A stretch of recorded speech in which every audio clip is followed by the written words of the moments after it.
하나님께서 광야의 백성에게 이렇게 말씀하셨습니다. 사람이 떡으로만 사는 것이 아니요 여호와의 입에서 나오는 모든 말씀으로 사는 줄을 내가 알게 하려 하심이니라. 광야에 40년 동안 이스라엘 백성들이 고생을 하며 살았습니다. 그들이 농사를 졌습니까? 그들이 목축을 했습니까? 아닙니다. 하나님께서 날마다 만나를 주셔서 그들은 먹었습니다.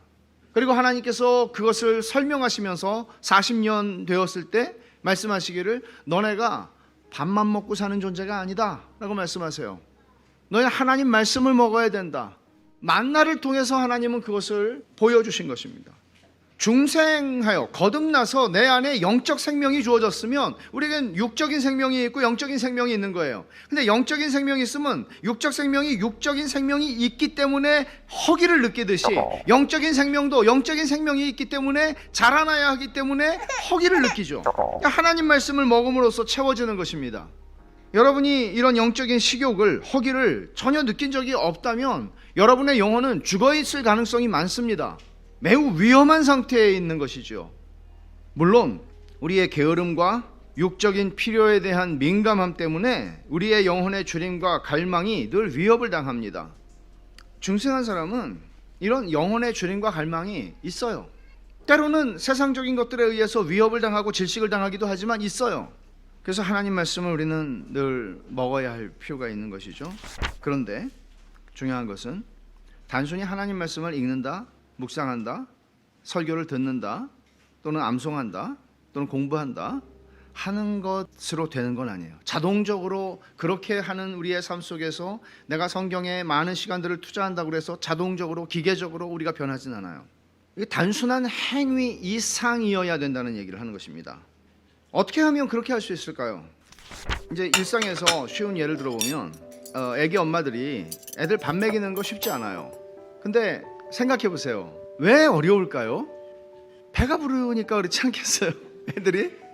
그러니까 저는 배고픈 시대를 살아보진 않았습니다. 근데 배고픈 시대에 애가 10명 정도 있는 집안에서 그분 중에 10 중에 한 분한테 얘기를 들은 게 있어요. 자기 집에서는 부모님이 밥 먹으라는 소리를 한 적이 없대요.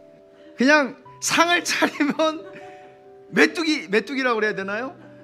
쫙 달라붙어 놓치면 없는 거예요. 그러니까 밥 먹이긴 뭘 먹여요? 자기가 먹는 거예요. 살기 위해서. 영적으로 한번 적용을 해보세요. 저는 막 먹이려고 그러는 거죠. 근데 어떤 분들은 배도 안 고픈데 자꾸 이렇게 먹여.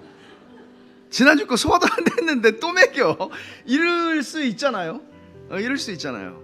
그러니까 허기가 있어야 되잖아요. 허기가 영적인.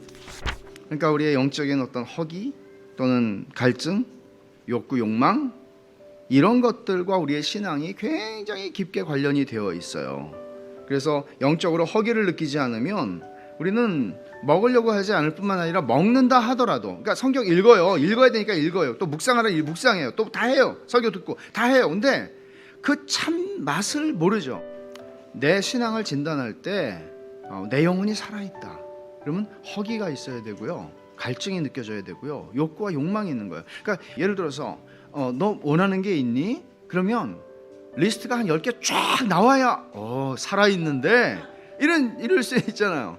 근데 너 원하는 게 뭐야? 없어요. 이렇게 너 살아있어? 살아있다는 것은 욕망하는 게 있다는 거예요. 근데 그것을 우리의 영적인 생명은 영적인 욕망과 영적인 욕구가 있는 거예요. 그래서 성경에 보면 이런 표현들이 굉장히 많아요. 오호라 너희 모든 목마른 자들아 물로 나아오라. 돈 없는 자도 오라. 너희는 와서 사 먹되 돈 없이 값 없이 와서 포도주와 젖을 사라.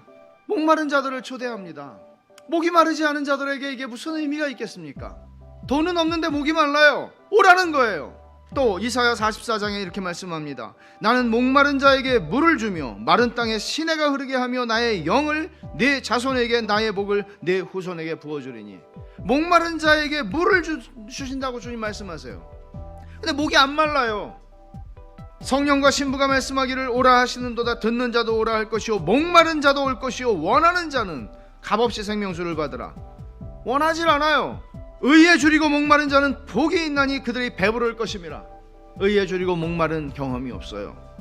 성경에 하나님께서 우리에게 은혜를 베푸시겠다고 말씀하시는 많은 말씀들은 우리의 목마름과 우리의 굶주림과 관련이 되어 있단 말이에요. 원해야 된단 말이죠. 그러니까 여러분, 어떤 태도로 우리가 하나님 말씀에 나아가야 되겠습니까? 어떤 태도로 말씀을 읽어야 하고, 어떤 태도로 묵상해야 하고, 어떤 태도로 하나님 말씀을 들어야 합니까? 유대인들에게 주님이 하신 말씀을 한번 찾아보죠. 요한복음 5장입니다. 유대인들에게 주께서 이렇게 말씀하십니다. 너희가 성경에서 영생을 얻는 줄 생각하고 성경을 연구하거니와 이 성경이 곧 내게 대하여 증언하는 것이니라. 그러나 너희가 영생을 얻기 위하여 내게 오기를 원하지 아니하는도다. 사람들은, 유대인들은 성경에서 영생을 얻는다 생각하고 성경이 생명의 책이다, 성경을 읽으면서 우리가 하나님을 안다 하고 그들은 열심히 성경을 연구했습니다. 근데 이 성경, 구약 성경 얘기하는 거죠. 이게 나에 대한 얘기라는 건 너희 알고 있니?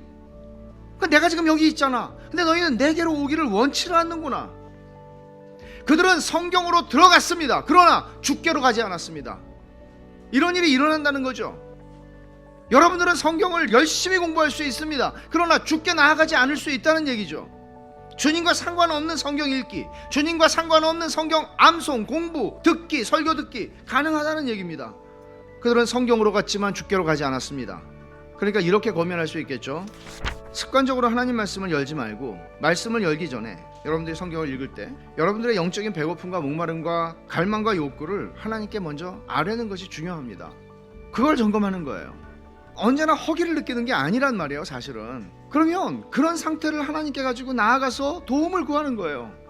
주님, 저 왜 이러죠? 하나도 배고프지 않아요. 아니, 물렸어요. 힘들어요. 오늘은 그냥 건너뛰고 싶어요. 여러분, 예배를 드릴 때 세 가지 마음 상태가 있다고 그래요. 어떤 사람들은 막 너무 충만해요. 기쁨이 충만하고 감사하고 싶고 하나님께 막 너무 하나님을 배우고 싶어요. 그래서 주일이 기다려져요. 매주일 그럴 수 있다면 얼마나 좋을까요? 두 번째는 이런 마음이 없어요. 이런 마음이 없어요. 답답해요. 그래서 하나님 좀 도와주세요. 좀 저는 은혜가 필요한 것 같아요. 오늘 예배 가운데 하나님 저에게 큰 은혜를 좀 주세요. 마음이 너무 힘들어요. 좋은 예배자예요, 이것도. 근데 세 번째 예배자가 있어요. 그 사람은 어떤 사람인가 하면 답답하지도 않아요. 좀 답답해야 정상인데, 내가 이 상태면 좀 답답해야 정상일 텐데 답답하지도 않고 별로 원하는 마음도 없는 것 같아요. 그냥 시계추처럼 그냥 주일이 돼서 그냥 온 것 같아요. 아무 느낌도, 아무 기대도 없어요. 그래서 한숨이 푹푹 나와요. 그 한숨이 기도라고요. 그렇게도 우리는 하나님 앞에 나아갈 수 있다고요. 여러분이 성경을 열 때 그렇게 하나님 앞에 나아가시라는 거예요. 정직하게. 허기와 갈증이 없으면 그걸 좀 달라고 기도하세요. 그래서 맛있게 이 말씀을 인조히 할 수 있도록. 왜? 생명의 말씀이니까. 어떤 사람은 이 말씀은 꿀고 송이 꿀보다 달다고 얘기를 했는데, 하나님 나도 좀 그렇게 느끼게 해주세요. 그 고백이 내 고백이 되게 해주세요. 금, 정금보다도 더 좋은 거라고 어떤 사람은 얘기했는데 나도 좀 그렇게 고백할 수 있게 해주세요. 그게 거짓말이 아니라면 나도 그렇게 하나님 말씀을 맛보고 싶다고. 그리고 그런 마음조차 없을 때 그 마음을 하나님 앞에 아뢰세요. 그리고 하나님 앞에 나아가세요. 이 말씀 속으로 들어가세요. 이 말씀 속으로 들어가서 주님을 만나세요. 주님께로 나아가셔야 돼요. 이게 여러분의 영적인 생명을 유지하는 길이고 여러분의 신앙의 성숙함을 향해서 나아가는 길이에요.